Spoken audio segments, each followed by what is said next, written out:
The school bell rang sharply, signaling the end of another long day.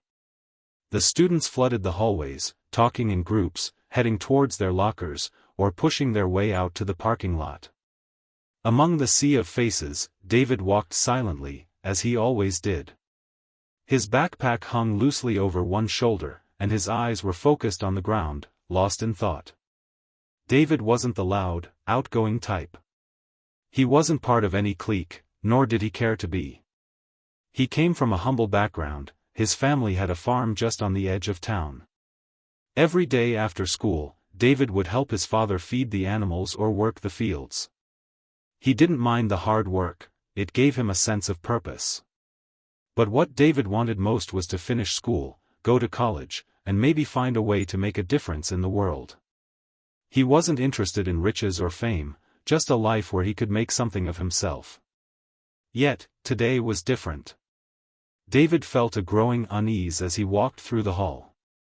Something was wrong. He couldn't quite put his finger on it, but the air seemed thicker, the whispers louder, the looks from his classmates more judgmental.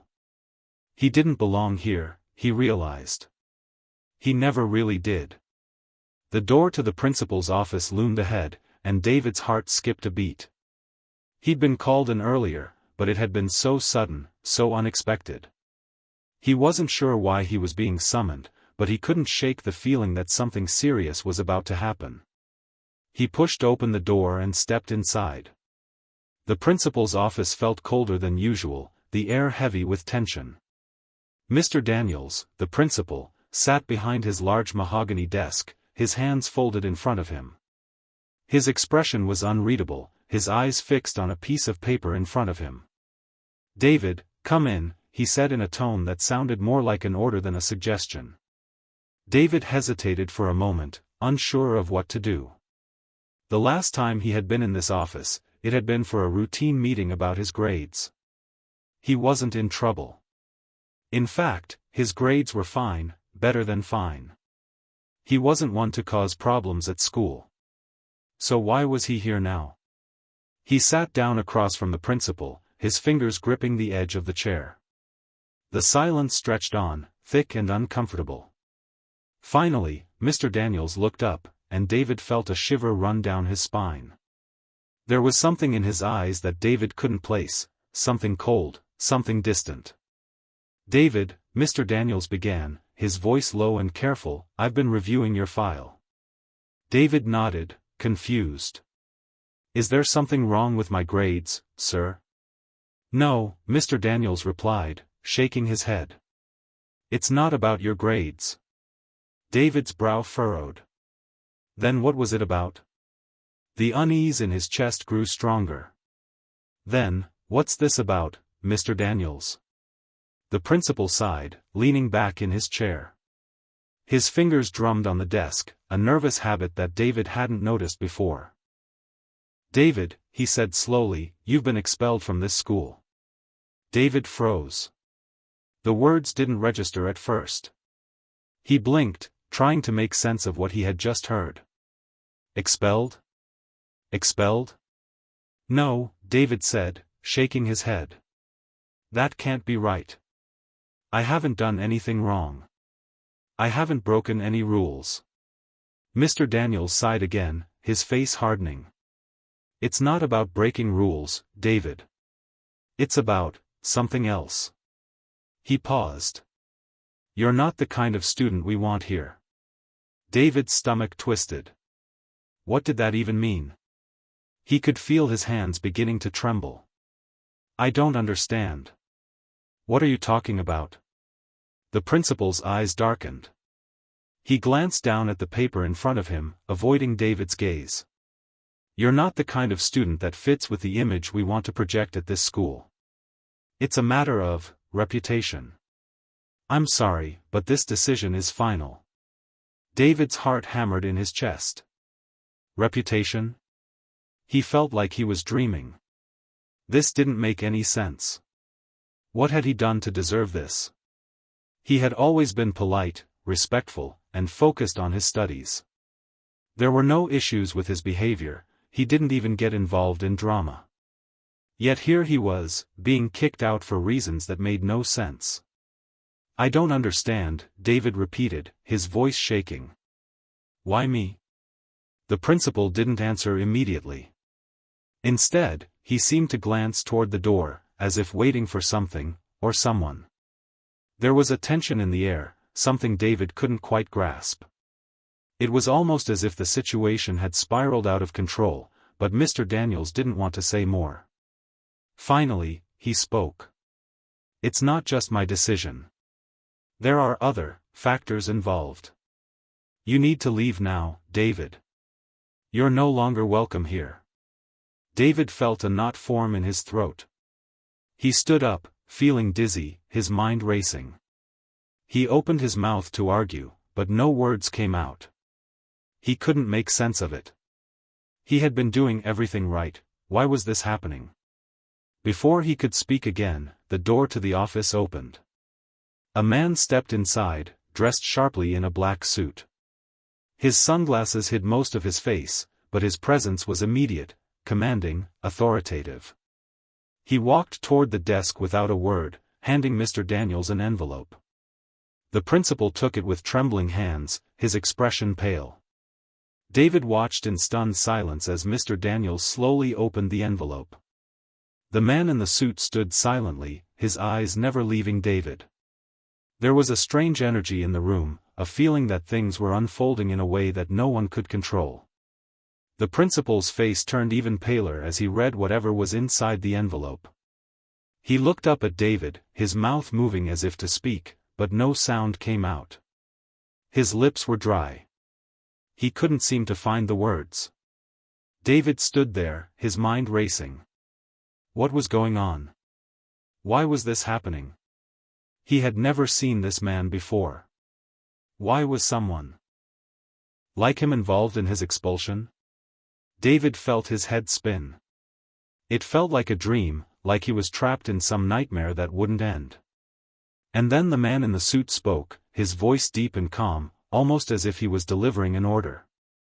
"David," he said, his gaze cold behind those dark sunglasses, "you're not just any student here. Someone important is watching you. You will be taken care of." David opened his mouth to ask what that meant, but before he could speak, the man turned and walked out of the room, leaving David alone with the stunned principal. The door slammed shut behind him. David's heart raced. Someone important? The words echoed in his mind. What did that even mean? Without another word, Mr. Daniels stood up and motioned toward the door. "Go now," he said, his voice empty. "I don't want to see you here again." David stood still for a moment, his hands shaking. His entire body felt like it was on fire. He turned and walked out, his mind a whirlwind of confusion. As he walked down the hallway, David's thoughts spiraled. What was happening? Why had he been expelled? Why had the man in the suit shown up? Who was watching him, and why? David barely noticed the students staring at him as he passed. He was too lost in his thoughts to care. He stepped outside into the chilly air, the cold biting at his skin. But as soon as his feet hit the pavement, he heard the sound. A distant, low hum. He looked up. The helicopter hovered above the school, its massive blades chopping through the air. The students below gasped, pointing. But David wasn't looking at them. He was looking at the helicopter. It was no ordinary helicopter. The logo on the side gleamed in the sunlight, a billionaire's symbol. David's heart skipped a beat. Why was it here? What did this have to do with him? As the helicopter began its descent, David's mind raced. He didn't know what was happening. But he knew one thing for sure, his life had just taken a turn he could never have imagined. David stood frozen, his breath shallow as the powerful blades of the helicopter stirred the air around him. The noise drowned out the chatter of the students who had gathered in groups, pointing and whispering. Some pulled out their phones, recording the scene. The school had never seen anything like this before. The helicopter touched down smoothly on the open field behind the school, a place usually reserved for soccer practice. The logo on its side shimmered in the sunlight, a well-known emblem recognized worldwide. It belonged to Alexander Sterling. David knew that name. Everyone did. Alexander Sterling was one of the wealthiest men in the country, a billionaire known for his vast business empire, philanthropic projects, and connections in high places. His influence stretched beyond business. Politicians, celebrities, and world leaders sought his favor. But why would someone like Alexander Sterling send his personal helicopter to a high school in a small town? David clenched his fists. His head spun with questions, but he had no answers. The moment the helicopter door opened, silence fell over the field. A tall man in a sharp black suit stepped out first, scanning the crowd with an intense gaze. His posture and the earpiece in his ear made it clear: security. Then, another man stepped out. He was older, dressed in an elegant navy blue suit, with silver hair neatly combed back. His presence alone commanded attention. The students and teachers stood still, their eyes wide with curiosity and awe. David's heart pounded. He didn't need an introduction to know who this was. Alexander Sterling himself had arrived. The billionaire walked with purpose, ignoring the murmurs around him. His sharp gray eyes locked onto one person, David. David swallowed hard as Mr. Sterling approached. The billionaire's expression was unreadable, but there was something in his eyes: recognition. The security guard motioned for David to step forward. David hesitated. His entire body screamed at him to demand answers. Why was he here? Why had he been expelled? Why was a billionaire showing up at his school on the same day? But his feet moved on their own. He stepped forward, leaving behind the whispers of his classmates. Mr. Sterling finally spoke, his voice calm but firm. David Carter? David nodded slowly. Yes, sir. A slight smile touched the billionaire's lips. We need to talk. Get in. David's stomach twisted. He glanced at the principal's office window, where Mr. Daniels stood frozen, watching the scene unfold. The same fear from earlier was still on his face. David turned back to the helicopter, then back to Mr. Sterling. This wasn't normal. This didn't make sense. But what choice did he have? He took a deep breath and stepped toward the helicopter. Secrets in the sky. The moment David stepped inside, the sound of the blades dimmed, replaced by a calm, luxurious silence. The interior was unlike anything he had ever seen before. The seats were made of fine leather, and the soft hum of the engine gave the space a futuristic feel. It was nothing like the rough farm life he was used to. Mr. Sterling took a seat across from him, crossing his legs with ease. His security guard remained standing, watching David closely. Drink? Mr. Sterling gestured toward a built-in minibar. David shook his head. No, thank you. The billionaire chuckled. Polite. I like that. His tone shifted, more serious now. I imagine you have a lot of questions. David exhaled sharply. I do. A lot. He met Mr. Sterling's gaze. Why was I expelled? Why are you here? And what does any of this have to do with me? Mr. Sterling studied him for a long moment. You're right to ask. And I'll answer, but first, he leaned forward, resting his elbows on his knees. Tell me, David, do you know who your father really is? David's breath hitched. His father? What kind of question is that? He asked, frowning. My father is just a farmer. We have a small piece of land. That's all. Mr. Sterling's lips curled into a knowing smile. Is that what you believe? David's chest tightened. It's the truth. Mr. Sterling leaned back. Your father is no ordinary farmer, David. He's been keeping a secret from you, a secret that's now come back to the surface. David shook his head. No. That doesn't make sense. But a part of him felt uneasy. His father had always been a simple man, hardworking, kind, and never interested in wealth or power. Yet, there were times when David had noticed small, strange things. The way his father sometimes received letters he wouldn't explain. The way he looked over his shoulder whenever unfamiliar cars passed by their farm. The way he refused to talk about his past. Something in David's gut told him Mr. Sterling wasn't lying. "What do you mean by secret?" David asked, his voice quieter now. Mr. Sterling tapped his fingers together. "Your father used to be part of something much bigger than farming, David. And certain people don't want that past to be uncovered." David's mind raced. What could his father have possibly done that would get him expelled from school?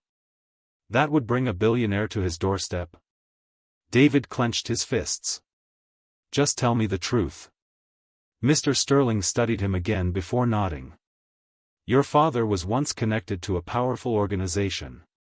One that controlled wealth, influence, and information. He left them years ago, disappeared from their reach. But now, they've found you." David felt a chill run down his spine. "They don't want you in that school, David, because of who you are. Because of your bloodline." David's breath caught. Bloodline? What did that even mean? He felt like his entire life had been ripped away in a matter of minutes. His family was supposed to be ordinary. His life was supposed to be simple. None of this made sense. He looked at Mr. Sterling, frustration boiling inside him. "So, what now? You show up, tell me my father has some secret past, and then what? What do you want from me?" Mr. Sterling held his gaze. "I want to offer you something. Protection. Answers. A future." David narrowed his eyes. "Why do you care?" A flicker of emotion passed through the billionaire's eyes, something David couldn't place. "Because I owed your father," Mr. Sterling admitted. "A long time ago, he saved my life. And now, I return the favor." David's heart pounded. "My father saved your life?" "Yes. And because of that, I can't let what's coming for you go unanswered." David swallowed hard. "What's coming for me?" Mr. Sterling's jaw tightened. "People who want to erase you. People who see you as a threat because of who you are. Your expulsion was only the beginning." David felt like the walls were closing in. His head ached from the weight of this impossible truth. He had woken up that morning thinking it was just another day at school. Now, he was sitting in a billionaire's helicopter, learning that his father had a secret past and that he was being targeted by dangerous people. His life had just changed forever. Mr. Sterling looked at him with calm determination. "So, David, what will it be? Will you let them erase you? Or will you fight back?" David's chest rose and fell with deep breaths. The choice wasn't easy. But deep down, he knew, there was no going back now. David's mind was a blur as the helicopter soared higher into the sky, leaving the school far behind. The landscape beneath him began to look smaller, almost insignificant, yet the weight of everything he had just learned seemed to grow heavier with every passing moment. Mr. Sterling sat across from him, his gaze unwavering, while the security guard, who had not spoken a word since they boarded, continued to stand silently near the door. David's thoughts swirled, and he couldn't stop the questions from flooding his mind. Who was his father really? What was this secret past? His father had always been a man of few words, a simple farmer who worked the land with his own hands. He had never spoken of wealth, never sought fame, and certainly never hinted at anything that could involve billionaires or organizations. But now, everything David thought he knew about his family was being turned upside down. He glanced at Mr. Sterling. The man had seen the confusion in his eyes, but for some reason, he wasn't offering any immediate answers. Instead, he was waiting for David to process it all. "You still don't believe me, do you?" Mr. Sterling's voice broke the silence, calm but laced with a quiet intensity. David shook his head. How can I believe you? It doesn't make sense. Mr. Sterling nodded slowly. I understand your skepticism. This is a lot to take in. He paused, leaning forward slightly. But David, the truth is stranger than fiction. Your father was once deeply involved with an organization that dealt in high-stakes international affairs. They controlled vast networks, financial systems, and influential people. Your father walked away from it all. He abandoned the life they offered him and chose the simple life you know now. David felt his heart race. Why would he leave all that behind? Why wouldn't he tell me? Mr. Sterling sighed, his face hardening as he thought back to a distant memory. Because he knew what would happen if he stayed. People like him don't just walk away. And he knew that if they found out he had a family, well, you're living proof of that. David's thoughts were scattered, but one thing was clear now. His father had made a choice, a decision that would change David's life forever. Mr. Sterling continued, your father's departure didn't go unnoticed. There are those who will do anything to bring him back. They will stop at nothing to erase anyone connected to him, including you. David felt a chill run down his spine. So, I'm being targeted because of something I didn't even know? The billionaire nodded. Yes. They see you as a threat to their secrecy. A son of someone who holds dangerous knowledge. His voice dropped lower. And that's where I come in. I've been keeping an eye on you. I've been watching over you for years without your knowing, because I knew this day would come. David looked at him in disbelief. You've been watching me? Mr. Sterling's gaze hardened. Yes. And now it's time for you to make a decision. You can return to the farm and live a quiet life, running away from this, and risk everything. Or you can embrace what you're meant to be and step into a world where your father's past and future collide. David closed his eyes briefly, letting the weight of the decision settle on him. He had no idea what he was being dragged into. His father's past was a mystery, and now it seemed that mystery had spilled over into his own life. The thought of running away and returning to the farm was tempting. But something inside him told him that wasn't the answer. He had been thrust into something far larger than he could have imagined, and there was no turning back. I don't understand, he muttered, more to himself than to Mr. Sterling. How do I fit into all of this? Mr. Sterling leaned back, folding his arms. Your father didn't just leave the organization, David. He took something valuable with him, something that cannot fall into the wrong hands. That's why they've come after you. And that's why I'm here. David sat up straighter. What did he take? What's so important? Mr. Sterling's expression darkened, his eyes narrowing. I'm not going to sugarcoat it. The organization your father was part of is more than just a group of wealthy men. It's an international network of people who control everything from politics to the stock market. They have their hands in every corner of the world, and they've been searching for your father ever since he disappeared. What he took is a key to something that could bring their empire down. And they will stop at nothing to get it back. David's breath caught in his throat. A key? What do you mean? Mr. Sterling paused, studying him carefully before speaking. It's not a literal key, David. It's a piece of information, a piece of knowledge your father stole. He didn't just leave the organization, he left with the very blueprint of their operations. He knows the locations of their hidden assets, their secret accounts, their hidden influence. David shook his head in disbelief. But why would he keep something like that? Why not just destroy it? Because your father is a man of honor, Mr. Sterling replied. He believed in doing the right thing. He couldn't destroy the information. But he also couldn't allow it to be used for evil. So, he hid it. David's head was spinning. This is insane. You're telling me my father is some kind of hero? Mr. Sterling's gaze softened. Slightly. In his own way, yes. But being a hero comes with a price. And that price is coming for you. David's mind raced.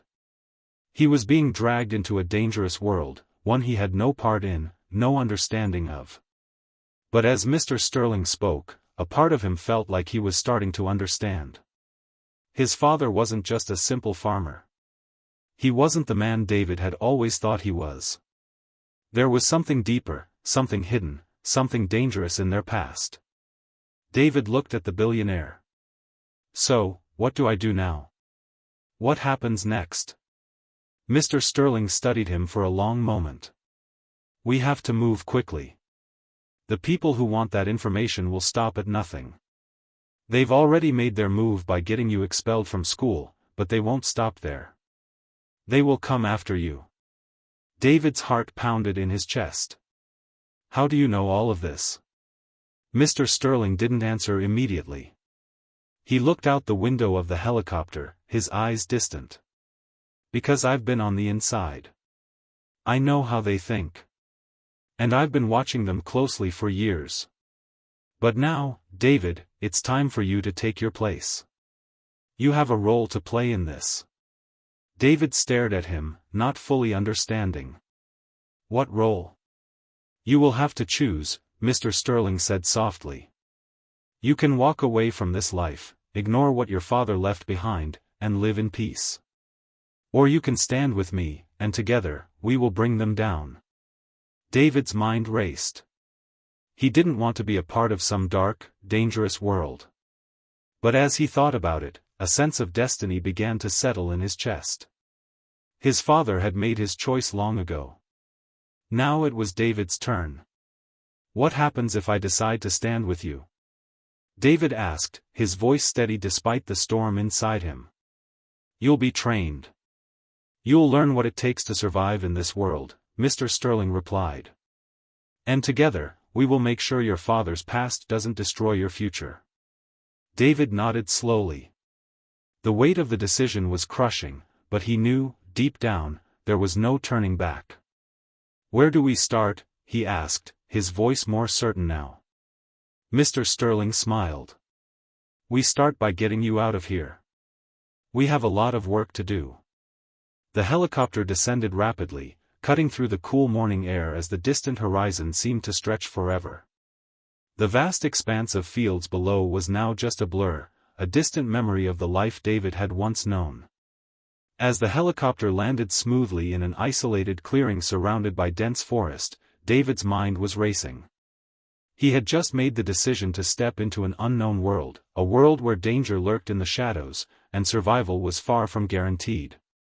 The moment the helicopter doors opened, David was greeted by a cold rush of air.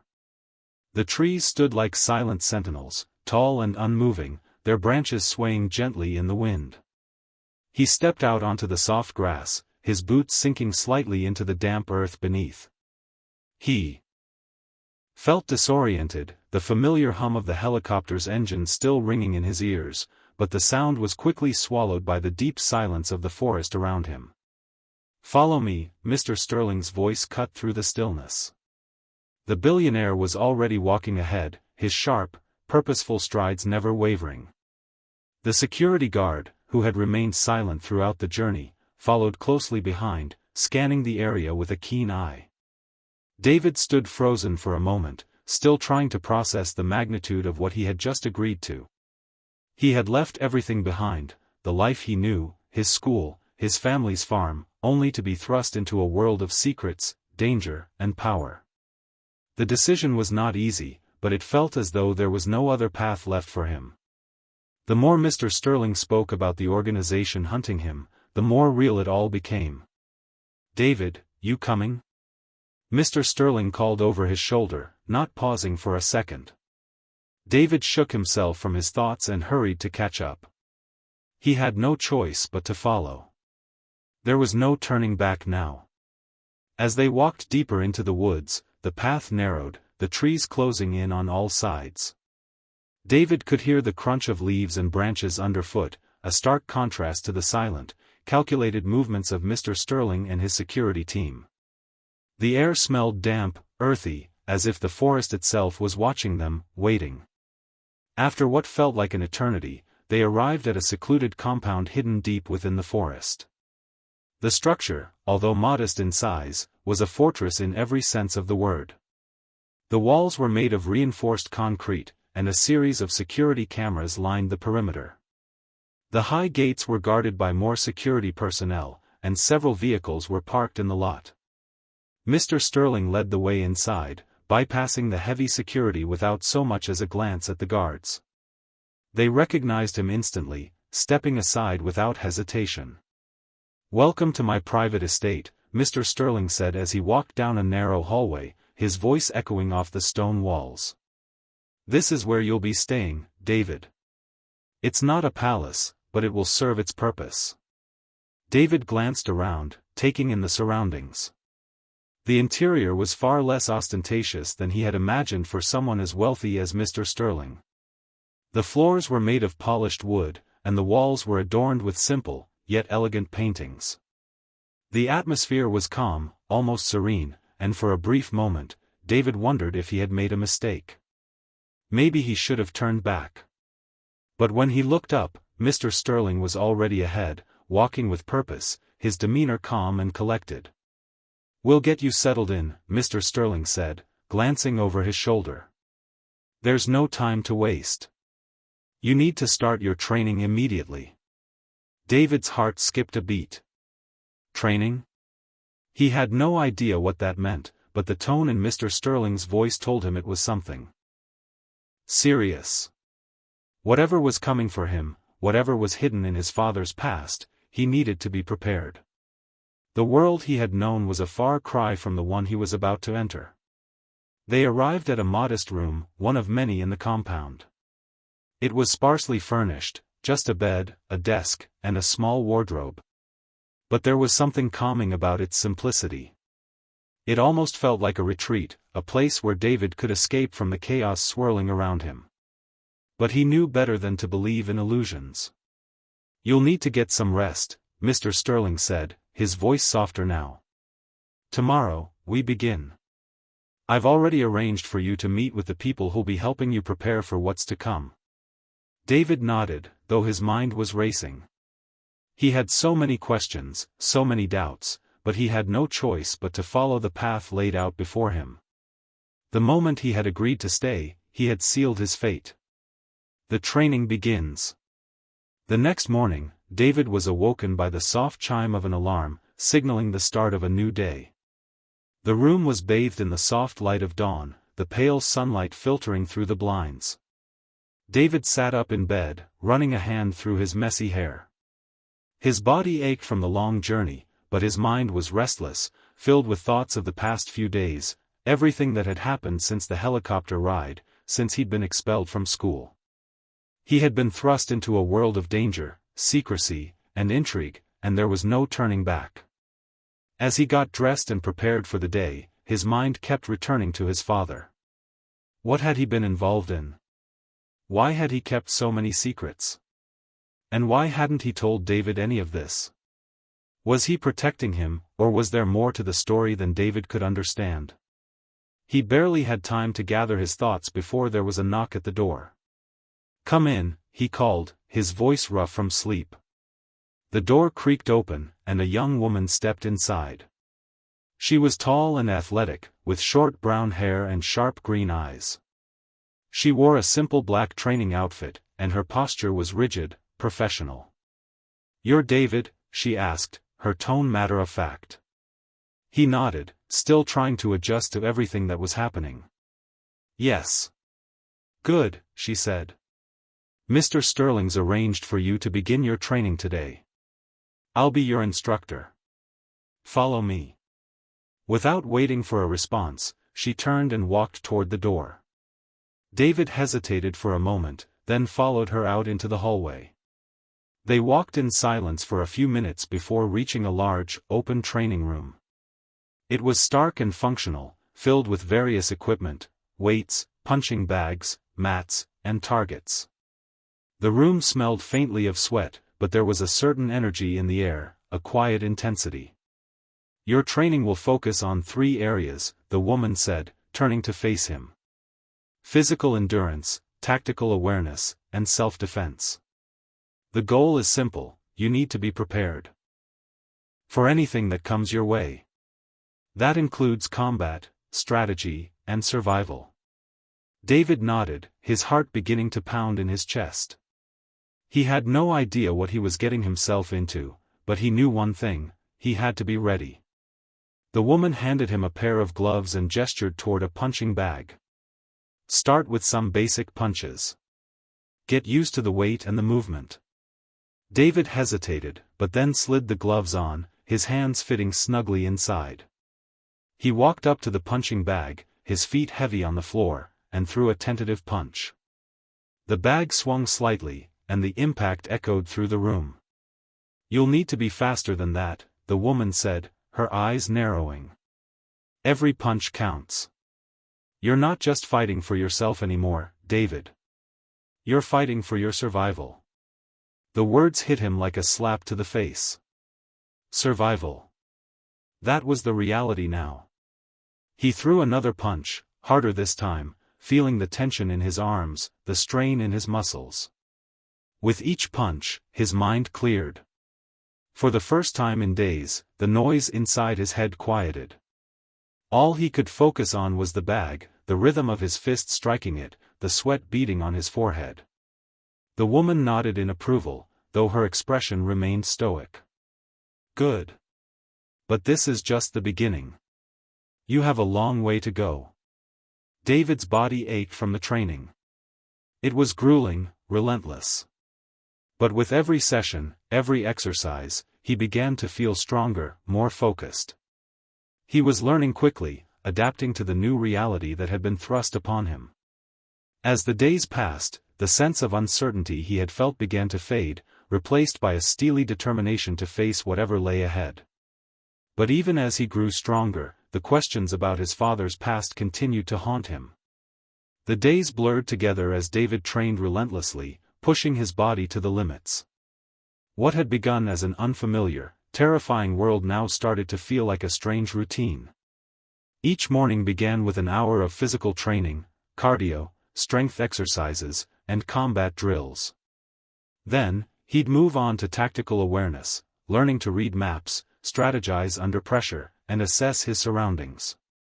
In the afternoon, self-defense techniques took over, with hand-to-hand combat and weapon training. Through it all, he felt the weight of Mr. Sterling's expectations on his shoulders. The billionaire rarely spoke to him directly, but David could feel his presence like a shadow, looming over every moment. The stakes were high, and David knew that in this world, failure wasn't an option. If he was to survive, he had to be more than just strong, he had to be smart, resourceful, and ready for anything. But even as his skills sharpened, his mind remained preoccupied with one thing: the truth about his father. The secrecy surrounding the man he had once known as a simple, hardworking farmer haunted him. What was it about his father's past that had put David in the crosshairs of an organization willing to go to such lengths to find him? Every day, David found himself asking the same question, hoping that the answers would come. And then, one afternoon, as David sat in the compound's sparse living room, something unexpected happened. He was alone, reading over some of the materials Mr. Sterling had given him for tactical training when a soft knock echoed from the door. "Come in," David called, his voice tinged with both surprise and curiosity. The door opened slowly, and a familiar face appeared in the doorway, the woman who had been training him. Her green eyes, sharp as ever, met his gaze, but today there was something different in her expression. Her lips were tight, and there was an unreadable tension in the air. "David," she began, stepping inside and closing the door behind her. "We need to talk." David raised an eyebrow, placing the materials down on the coffee table. "About what?" Her eyes darted around the room briefly, as though checking for anyone who might be listening. She moved closer, her voice dropping to a whisper. "About your father." The words hit David like a slap. For a moment, he was frozen, unsure of how to respond. It felt as though the ground beneath him had shifted, the very foundation of everything he thought he knew suddenly crumbling. His father, had Mr. Sterling sent her to talk about him? Did she know something? What do you know about him? David asked, his voice barely above a whisper. He felt his pulse quicken, anticipation mingling with fear. The woman's expression softened slightly, but the guarded look in her eyes never wavered.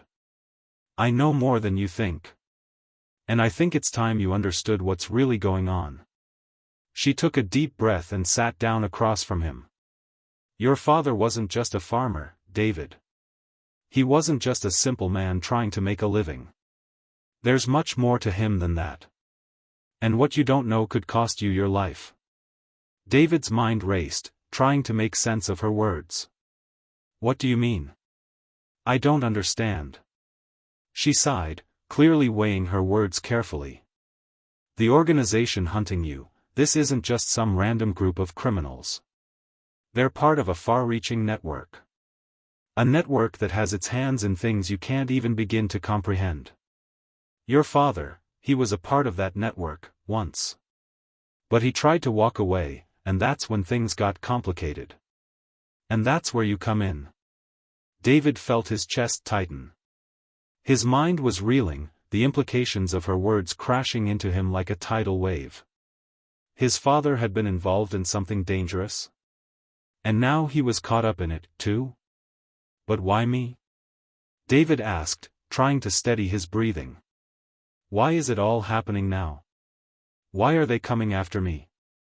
The woman hesitated, then looked him directly in the eyes. Because you're the key. Your father left behind something they need. And you're the only one who can help them find it. David's stomach turned. He felt as though he were being pulled into a dark vortex, the gravity of her words too much to handle. What is it? What did my father leave behind? She shook her head. I don't know the full details. But I do know this, your father was involved in some very powerful dealings. He got mixed up with the wrong people. And when he tried to leave, he took something important with him. Something the organization wants, something they need to complete their mission. David's mind was spinning. His father, had he known about this? Had he been involved in something so deep, so dangerous, that he hadn't even told David about it? I don't get it, David said, his voice cracking slightly. Why didn't he tell me? Why didn't he warn me? The woman looked away for a moment, her expression unreadable. He was trying to protect you, David. But the truth is, no one can protect you forever. Not from this. Not from them. David sat back, feeling a deep sense of loss. His father had kept so many secrets, and now, those secrets were coming to light in the worst way possible. The world he had known had been shattered, and the pieces were still falling, too fast for him to catch. But why are you telling me this? David asked. What do you want from me? She leaned forward, her gaze hardening. Because you need to understand the stakes. You need to know what's coming for you. The organization is closing in on you, David. And if you don't find out what your father left behind, they will. And they won't stop until they get it. David felt a chill run down his spine. The weight of the situation was suffocating. His father's past, the secrets, the danger, it was all too much to grasp in such a short time. But one thing was clear, his life, as he knew it, was over. There was no going back. And what do I do now? David asked, his voice barely audible. The woman stood up, her eyes narrowing. Now, you train harder than ever. The more prepared you are, the better your chances of surviving what's coming. And you need to find out what your father took, before they do. The hidden clue. Days passed, and David's training intensified. But despite the grueling exercises and lessons, he couldn't escape the nagging thoughts about his father. What had he taken? What was the secret his father had kept hidden all these years? The more he tried to focus on his training, the more elusive the answers seemed. One afternoon, as he was going through his father's old journals, a thought occurred to him. Maybe there was something in those pages, something he had missed before. Desperate for answers, David pulled the journals out of the small safe in his room and began flipping through them. The pages were filled with descriptions of farming techniques, financial records, and mundane details about daily life. But scattered throughout the pages were cryptic notes, strange symbols, and references to places that David didn't recognize. It was as though his father had been keeping a second life hidden between the lines of the mundane. Then, in one of the older journals, David found something that made his heart skip a beat, a set of coordinates, written in his father's handwriting. The location was far from the farm. Far from anything David had known. It was a place hidden deep within a mountain range. David stared at the coordinates for a long time, his mind racing. Could this be it? Could this be where his father had hidden whatever the organization was after? His heart pounded as he made a decision.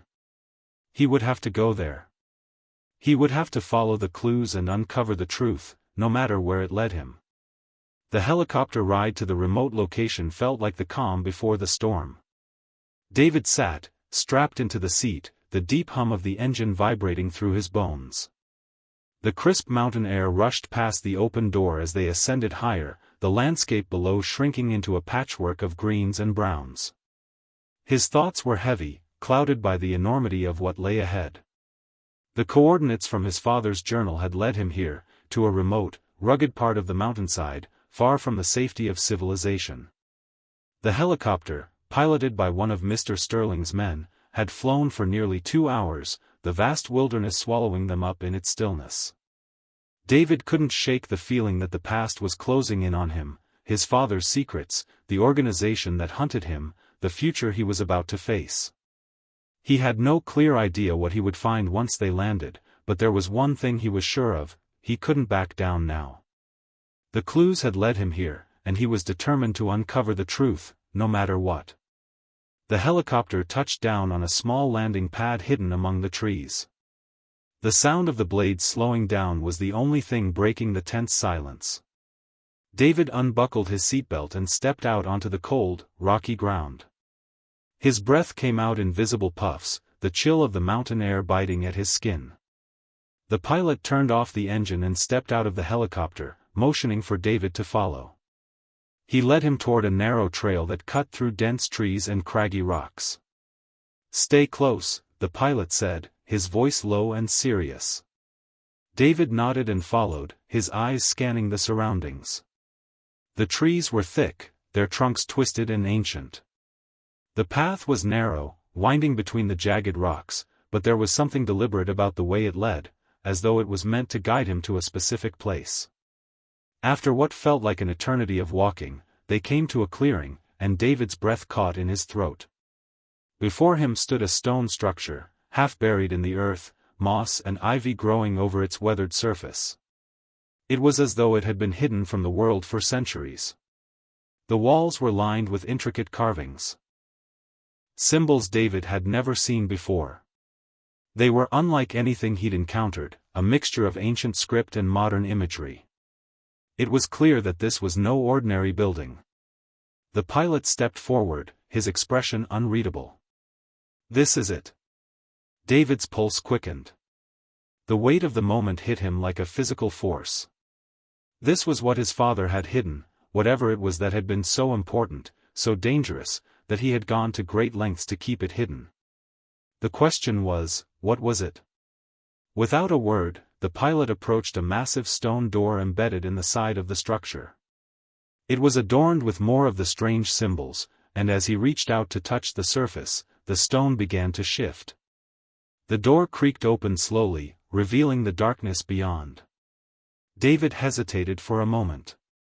Everything inside him screamed to turn back, to leave this place and never look back. But the thought of the organization, of the people who would stop at nothing to get their hands on whatever his father had hidden, pushed him forward. He couldn't let them win. He stepped into the doorway, the air inside cool and damp. The inside of the structure was dimly lit by the faint glow of bioluminescent fungi clinging to the walls. David's eyes adjusted quickly to the gloom as he moved deeper into the building. The walls here were adorned with even more carvings, more symbols, intricate and precise. It felt like a place of worship, a place where secrets were kept and protected. As he walked further, he began to notice something else, faint outlines of strange machinery hidden among the walls. Some of the devices were old, worn by time, but others looked remarkably advanced, as if they belonged to another time altogether. The pilot motioned toward a small alcove at the far end of the room, where a pedestal stood. On the pedestal, there was a large, metallic object, covered in layers of dust.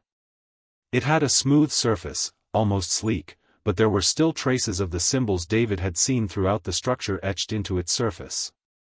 "This is it," the pilot said, his voice low. "This is what your father protected." David approached the pedestal, his heart racing. He reached out, carefully brushing the dust away, revealing the object in full. It was a small, rectangular device, about the size of a tablet, but it didn't look like any device he had ever seen before. There was no screen, no buttons, just smooth, polished metal. As his fingers brushed over it, something strange happened. The device pulsed with a soft glow, and David felt a sudden jolt of energy shoot through his body. He staggered back, his breath catching in his throat. The glow faded, leaving the device in its original, dormant state. "What is it?" David whispered, his voice barely audible. The pilot didn't answer immediately.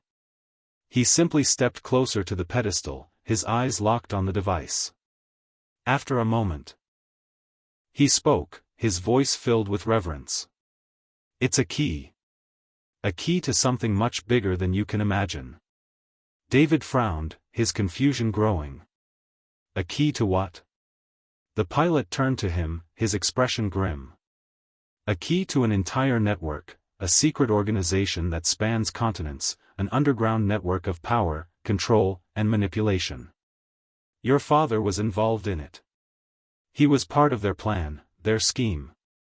But when he realized the extent of what they were doing, he tried to leave. And this device is what they want." David's heart pounded in his chest. His father had been a part of something like that? Had he really known? And if this device was what the organization wanted, then what did that mean for David? The pilot stepped closer, his voice dropping to a whisper. "This device holds information, David. Information that could bring down entire governments. It's the key to uncovering their operations, their lies. Your father took it when he left, and now, they'll stop at nothing to get it back." David was reeling. Everything he had known about his father, about his life, was unraveling before him. But even more than that, there was a growing sense of urgency. The organization would be closing in soon. He couldn't stay here. He couldn't let them take this. "We need to get this back to Mr. Sterling," David said, his voice firm with resolve. "We need to keep it safe." The pilot nodded. "It's the only way to protect you, David. But be warned, once they know you have it, there's no escaping them." As the two of them left the ancient structure, the weight of their discovery hung over them like a shadow. The truth about his father, the truth about the organization, was now in David's hands. He had the key, but what he didn't know was how much of a price he would have to pay for it. As they boarded the helicopter and began the journey back, David couldn't shake the feeling that the hardest part was yet to come. The organization was relentless. And now that they knew where to find him, he would have to fight for his life, his future, and the legacy his father had left behind. In the end, it wasn't just about surviving. It was about choosing what kind of man he would become, and whether he would be able to protect the world from the power that lay within that small, unassuming device. David sat in the helicopter, the cold wind biting at his face as they soared through the mountains. The device, the key to everything his father had hidden, was now clutched tightly in his hand. The weight of it felt like an anchor, pulling him down into a storm of uncertainty and danger. His heart raced with every beat, the urgency of the situation pushing him to think faster, to make decisions that would determine his future, and perhaps the future of many others. The pilot sat in silence beside him, his eyes focused on the horizon. The vast wilderness stretched out beneath them, a sea of green and brown as far as the eye could see. But in David's mind, it wasn't the scenery that occupied his thoughts. It was the looming question that had plagued him for days: what was he supposed to do now? The organization, the one his father had once been a part of, was closing in. They would stop at nothing to retrieve the device he now held, to regain control of whatever secrets it contained. They had the power, the resources, and the reach. And as much as David had trained, as much as he had prepared, he knew that he was not yet ready to face them. But one thing he did know was this: the device was not just a key to their power, it was a weapon. A weapon that, in the wrong hands, could change the world in ways that no one should allow. His father had taken it to protect it, to prevent it from falling into the wrong hands. And now, David was its keeper. The helicopter's engine hummed steadily as they made their way toward the safe house. The location had been chosen by Mr. Sterling himself, a man with more resources than David could ever comprehend. Mr. Sterling had made it clear that this place would be secure, a place where the organization couldn't reach them, at least, not immediately. But David knew better than to believe that the safety of this sanctuary would last forever. As the helicopter descended toward the landing pad, David's mind raced. He needed answers. He needed to understand the true extent of what his father had been involved in and why this device was so important. But even more than that, he needed to figure out how to stop the organization, to make sure that no one else could use it for their own purposes. The helicopter touched down with a soft thud, and David was immediately out of his seat, the device still tightly gripped in his hand. The pilot followed him, but instead of leading him into the safe house, he motioned toward a small building to the side. "This way," the pilot said, his voice low. David followed, but his mind was elsewhere. His thoughts kept drifting back to the cryptic words the pilot had said earlier: "The device holds information, David. Information that could bring down entire governments." What could be so powerful, so dangerous, that it could destabilize the entire world? And why had his father chosen to keep it hidden, at the cost of his own safety, and now, David's? They reached the small building, which appeared to be a secure bunker of some kind. There were no windows, only a single reinforced steel door. The pilot knocked once, a sharp, deliberate sound that echoed in the silence. After a moment, the door creaked open, and a familiar figure stood in the doorway. "David," Mr. Sterling said, his voice calm but with an unmistakable edge of urgency. "Come in. We need to talk." David stepped inside, his heart racing. The room was dimly lit, its walls lined with monitors and equipment that David couldn't fully understand. It felt more like a command center than a safe house, a place where decisions were made, and lives were manipulated. At the center of the room stood a large table, and around it were several figures David hadn't seen before: agents, he presumed, people who were part of Mr. Sterling's network. The man himself was standing near the table, his eyes focused on a set of maps and blueprints laid out before him. His demeanor was calm, but David could see the tension in his posture. This was a man who had spent his life navigating high-stakes situations, and now, it seemed, he was preparing for something even bigger. "I assume you've learned a lot in the past few days," Mr. Sterling said, his voice steady but clipped. "But there's still a great deal you don't know. And we don't have time to waste." David placed the device on the table, his hand lingering on it for a moment before he stepped back. "What is it?" he asked, his voice thick with a mixture of fear and resolve. "What is this thing, and why is everyone after it?" Mr. Sterling looked at him for a long moment, his gaze piercing. "That, David, is not just a device. It's a key to a system of power, an intelligence network that has been operating in the shadows for decades. It's a weapon that can control everything from governments to financial markets. And your father was the one who discovered it. He was the one who realized the potential danger it posed, which is why he took it." David's mind reeled. But why didn't he tell me? Why didn't he warn me? Because, Mr. Sterling continued, he couldn't. It was too dangerous. He knew that if the wrong people found out about this, it would be the end of everything. So he kept it hidden, and in doing so, he protected you. And now, you're the one holding it. You're the one who will have to decide what happens next. David felt a lump form in his throat. The weight of Mr. Sterling's words hung heavy in the air. The fate of the world, of everything he knew, now rested on his shoulders. It was almost too much to bear. I don't know what to do, David confessed, his voice barely audible. I'm not ready for this. I didn't ask for any of this. Mr. Sterling's expression softened for a moment, his stern face giving way to a hint of empathy. None of us are ready for this, David. But sometimes, the world chooses us. The question is, what will you choose to do with that power? Will you destroy it, hide it away forever? Or will you use it to change the world? David felt his mind spinning. The decision before him was too monumental.